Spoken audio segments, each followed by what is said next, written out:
आणि त्यामुळे शिवसेनेचं 2 दिवसाचं महाअधिवेशन कोल्हापुरातून सुरू करण्याचं सर्व कार्यकर्त्यांनी ठरवलं आणि त्यामुळे आज त्याची सुरुवात होते। 2 दिवसाचं महाअधिवेशन अनेक विषयांवर चर्चा होईल आणि शिवसेनेसाठी हे महाअधिवेशन अतिशय लकी ठरेल। आज जरांगे पाटलांनी तब्येत खूप खालावलेली आहे, आपल्याला मागासवर्गीय आयोगाचा अहवाल देखील मिळालेला आहे। कसं पाहता या दोन्ही? खरं म्हणजे सरकार पूर्ण कसं पाहता या दोन्ही? खरं म्हणजे सरकार पूर्ण सकारात्मक आहे। पहिल्या दिवसापासून सरकारची भूमिका स्पष्ट आहे। मराठा समाजाला टिकणारं, कायद्याची चौकटीत बसणारं आरक्षण देत असताना ओबीसी समाजावर अन्याय न करता, इतर कुठल्याही समाजावर अन्याय न करता मराठा समाजाला आरक्षण देण्याची भूमिका सरकारची काल होती, आज आहे आणि कायम आहे। त्यामुळे आता मागासवर्ग आयोगाने अहवाल सादर केलेला आहे।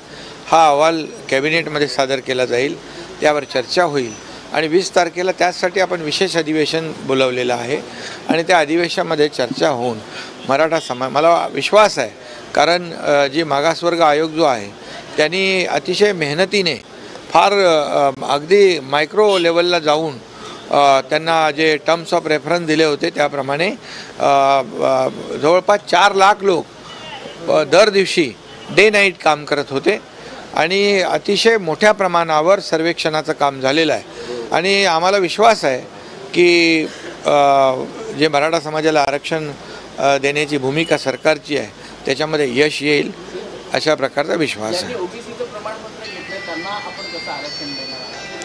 नाही, ओबीसीचं जे कुणबी दाखल्याचा विषय हा वेगळा आहे।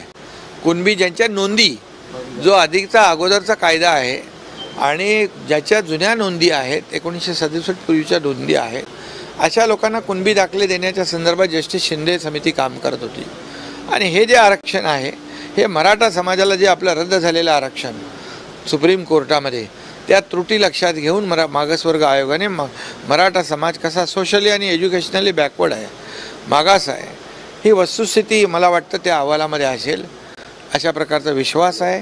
अहवाल वाचल्यानंतरच सगळं डिटेलमध्ये आपल्याला बोलता येईल। आता याच्यामध्ये मी जरांगेंना पण आवाहन केलेलं आहे की सरकार जेव्हा सकारात्मक असतं त्यावेळेस आंदोलनकर्त्यांनी देखील सरकारला सहकार्य करण्याची आवश्यकता आहे आणि म्हणून मी सकाळी त्यांना आवाहन केलं आहे की सरकार पूर्ण पॉझिटिव्ह आहे, पॉझिटिव्ह निर्णय घेत आहे, पॉझिटिव्ह भूमिका आहे। त्यामुळे आंदोलन मागे घेऊन सरकारला सहकार्य करावं आणि शेवटी सरकार हे त्यास आपल्या सगळ्यांचं आहे। त्यामुळे सरकारची भूमिका सर्वसामान्य माणसाला न्याय देण्याची आहे आणि ती भूमिका आजही कायम आहे।